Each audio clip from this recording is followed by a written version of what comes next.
Okay guys, welcome back again sa ating video at syempre umpisa na po natin, no.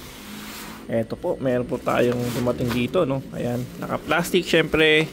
Wala naman pong signs ng pagkakabukas.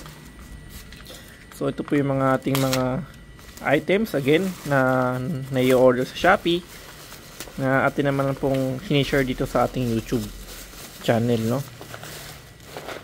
Okay. Just to prove na lang din po na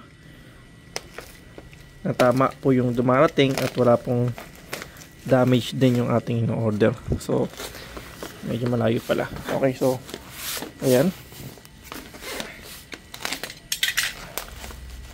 naka-bubble wrap pala siya guys, ano? Yun, eto. So ano meron dito? Okay, so expiration date natin is 2026, no? October 10, no? Okay, so meron po tayong Petcam.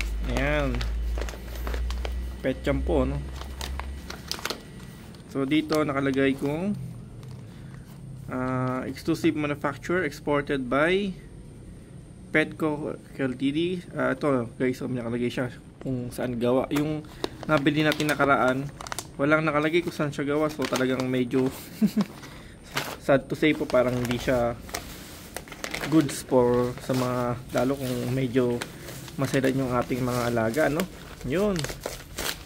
So meron tayong seafood feast. Ayan. So ito po pala is Carnivore Classic, no? Complete formula cat food, all breeds. Ito po yung isa. Petcam din po ito. Ayan. Kita po yung pagkakagawa. So kunin ko lang po yung nabili natin before, no. Okay, so ito yung si Tao Cats. Ayan po, no. Ayan.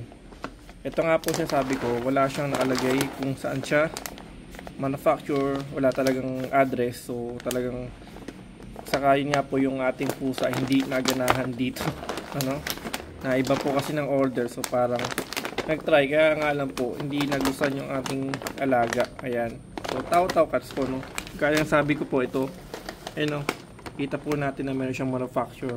So sure tayo kung tama man po ito ang address. So sigurado po tayo. Ito po kasi talagang sa alaga natin hindi nagustuhan ni Toby.